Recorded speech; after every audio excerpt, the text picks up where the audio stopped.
तो दोस्तों आइए जानते हैं ओशो के 10 ऐसे विवादित बयान जिसके चक्कर में विवादों में रहे ओशो जी। ओशो को हम क्या माने? धर्मगुरु, संत, आचार्य, अवतारी, भगवान, मसीहा, प्रवचनकार, धर्म विरोधी या फिर सेक्स गुरु? जो ओशो को नहीं जानते हैं और या जो ओशो को थोड़ा बहुत ही जानते हैं, उनके लिए ओशो ऊपर जो मैंने बोला उसमें से कुछ भी हो सकते हैं। 20वीं शताब्दी के महान विचारक तथा आध्यात्मिक गुरु ओशो रजनीश ने वर्तमान में सभी प्रचलित धर्मों के पाखंड को उजागर कर दुनिया भर के लोगों से दुश्मनी मौत ले ली थी। दुनिया को एकदम नए विचारों से हिला देने वाले, बौद्धिक जगत में तहलका मचा देने वाले भारतीय गुरु ओशो से पश्चिम की जनता इस कदर प्रभावित हुई कि भय से अमेरिका की रोनाल्ड रीगन सरकार ने उन्हें गिरफ्तार करवाकर जेल में डाल दिया था और बाद में अंतर्राष्ट्रीय षड्यंत्र के तहत उनको जहर देकर छोड़ दिया गया था। ओशो ने सैकड़ों किताबें लिखी, हजारों प्रवचन दिए। उनके प्रवचन पुस्तकों, ऑडियो कैसेट तथा वीडियो कैसेट के रूप में उपलब्ध हैं। उन्होंने अपने क्रांतिकारी विचारों से दुनिया भर को, बुद्धिजीवियों को, वैज्ञानिकों को और साहित्यकारों को प्रभावित किया। जब कोई व्यक्ति ओशो की किताबें पढ़ता है या प्रवचनों की कैसेट सुनता है तो वह अगले व्यक्ति को सलाह देता है, पढ़ो उसकी बातें, जानो लेकिन मानो मत। वो जैसा करना कहते हैं वैसा करो मत। दरअसल यह तो बात हुई कि आप लोगों से कहें कि गुड़ तो खा लें लेकिन गुलगुले से परहेज करें। सचमुच यह ओशो के विचारों का डर है जो तब भी समाज में था और आज भी है। ओशो जानते हैं कि उनके ऐसे कौन से विचार हैं जो गुलगुले की तरह हैं। ओशो अपने अधिकतर प्रवचनों में गांधी जी का विचारधारा का विरोध किया करते थे।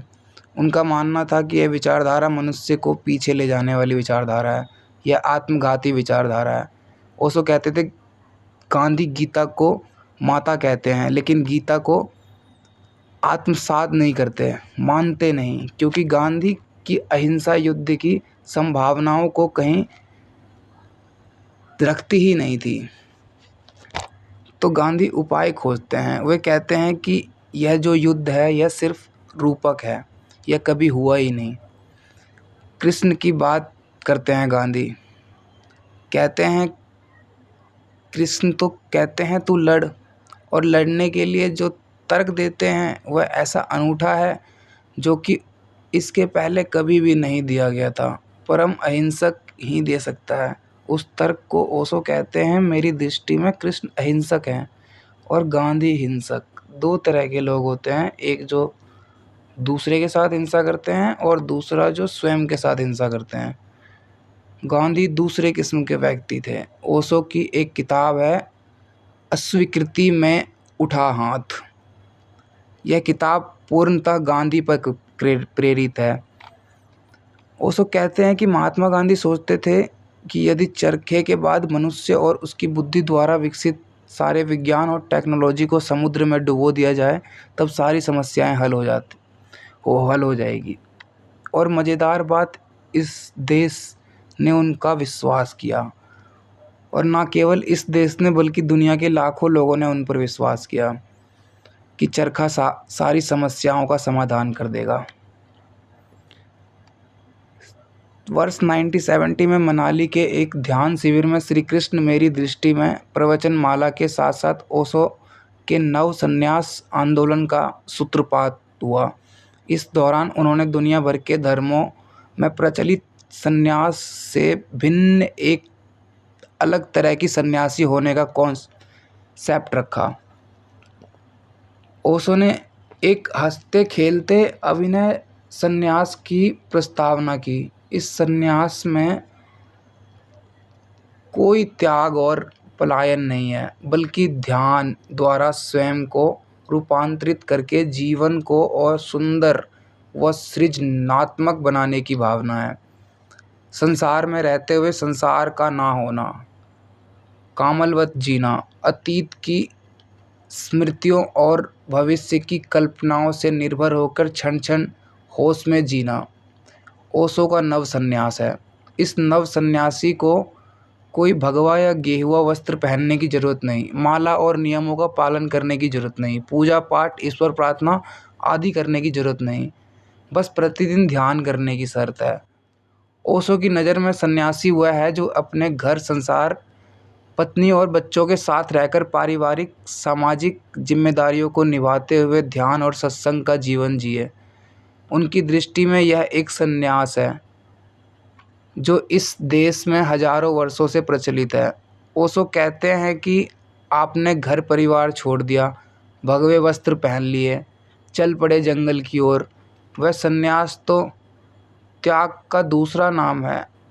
वह जीवन से भगोड़ापन है, पलायन है और एक अर्थ में आसान भी है। अब है कि नहीं, लेकिन कभी अवश्य आसान था। वह संन्यास इसलिए भी आसान था कि आप संसार से भाग खड़े हुए तो संसार की सब समस्याओं से मुक्त हो गए, क्योंकि समस्याओं से कौन मुक्त नहीं होना चाहता। लेकिन जो संसार से भागने की अथवा संसार को त्यागने की हिम्मत ना जुटा सके, मोह में बंधे रहे, उन्हें त्याग का यह कृत्य बहुत महान लगने लगा। जीवन को आत्म अज्ञान के बिंदु से देखना संसार है, आत्मज्ञान के बिंदु से देखना संन्यास है। इसलिए जब कोई कहता है कि मैंने संन्यास लिया है तो मुझे बात बड़ी असत्य मालूम होती है। यह लिया हुआ संन्यास ही संसार के विरोध की भ्रांति पैदा कर देता है। संन्यास भी क्या लिया जा सकता है? क्या कोई कहेगा कि ज्ञान मैंने लिया है और लिया हुआ ज्ञान क्या कोई ज्ञान हुआ? ऐसे ही लिया हुआ संन्यास भी संन्यास नहीं होता। सत्य ओढ़े नहीं जाते, उन्हें तुम्हारे भीतर जगाना होता है। संन्यास का जन्म होता है, वह समझ से आता है। वह समझ से हम परिवर्तन होते जाते हैं। जैसे जैसे हमारी समझ बदलती है, हमारी दृष्टि बदलती है और अनायास ही आचरण बदल जाता है। संसार जहाँ का तहाँ रहता है, पर हमारे भीतर संन्यास का जन्म होता जाता है। संन्यास का अर्थ यह बोध कि मैं शरीर ही नहीं हूँ, आत्मा हूँ। इस बोध के साथ ही भीतर आसक्ति और अज्ञान नहीं रह जाता है। संसार बाहर था, अब भी वह बाहर होगा, पर भीतर उसके प्रति राग शून्यता होगी, या यूं कहें कि संसार अब भीतर नहीं होगा।